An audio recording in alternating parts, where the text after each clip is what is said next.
I'm Chase Garbarino. And I'm Greg Gomer. And I'm Kyle Alsbach. And this is the BostInno Beat. We've had a couple up and down last 2 weeks.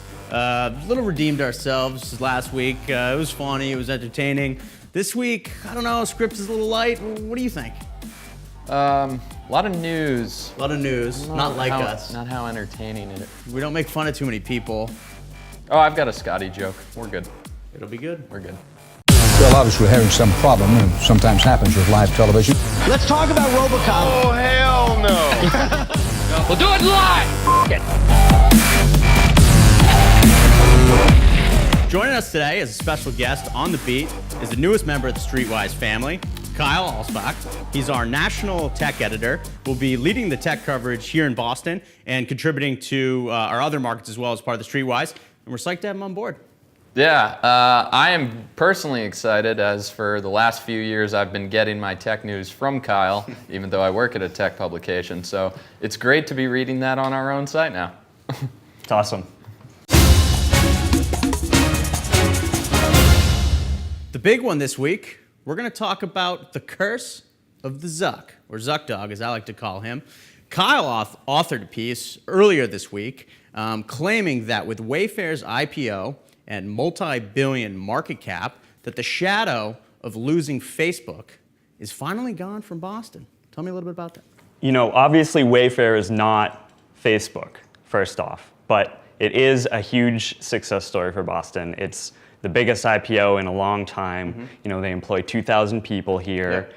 And it's just a sign that Boston doesn't actually need to have this narrative any longer, you know, about we can't keep anything good here, and you know, anything that's good is going to end up going elsewhere. And consumer, obviously, which is huge. We always get knocked for that. It's like 2004 all over again. We wrecked the curse of the Bambino. Now we've wrecked the curse of the Zuck Dog. Recently, it came to light that TripAdvisor is now one of the top 20 largest companies when it comes to a market cap standpoint in the world.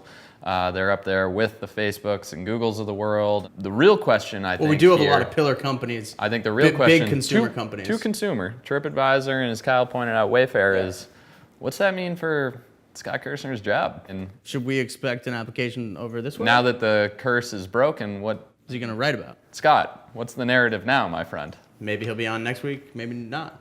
Come on the show. Let's talk about it. Let's bring him on. Let's get him on the show. A little quick workout before. We got some pretty big goss. We got a jam-packed goss train. Garbarino's coming in the caboose. We got my man Kyle here in the conductor seat. Take us there. We're hearing, it's a rumor, but we're hearing that Google is going to be launching its same-day delivery service in Boston next week. It's something they have on the West Coast right now. It's kind of like Instacart. You order something online, and someone goes to the store and brings it back to you. Everybody's getting lazy. Why not get everything delivered? We thinking drones? Drones. Drones? Drones. Definitely. Making moves this week, pretty sizable moves this week. Oyo Toys has raised $11 million in Series A funding. Oyo Toys makes sports-themed Legos, and they're taking off. Yeah, this is another consumer-oriented tech hit here in Boston. I love the model, vertically integrated commerce. They actually have a manufacturing facility outside the city, which is cool. And it's a defensible business, you know. They've got the licenses for the sports logos, and they seem to be crushing it. It's a hit.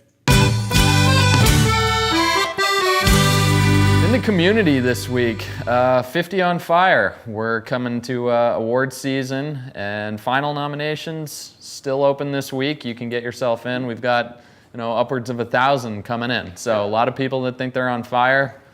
I don't know if they all are, but most of them aren't. Yeah, I'll just say that. Most are actually only 50 will be. Right. So the odds aren't in your favor. Yeah, very specific number. Yeah, odds are against you, so you should apply. It's not too late. Friday.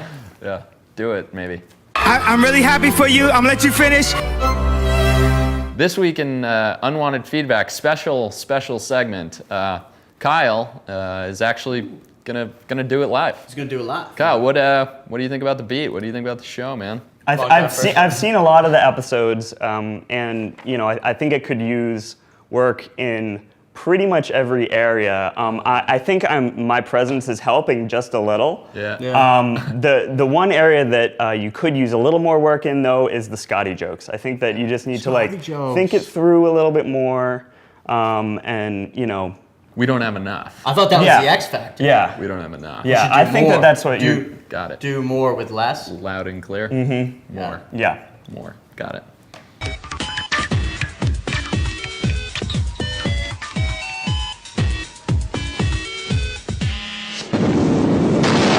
One more bit of news this week. Slow news, I guess. Not a lot of celeb news.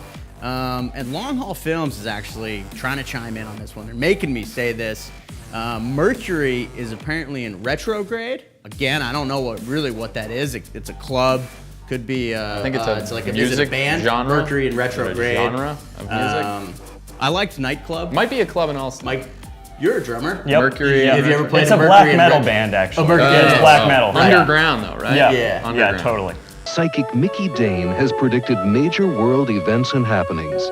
Now, she predicts for you. I've got the answer. Call now. So it's still unclear what Mercury in retrograde means, but thanks for coming out.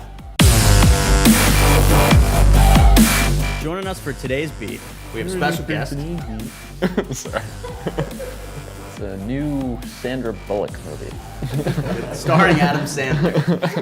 All right, that's a wrap.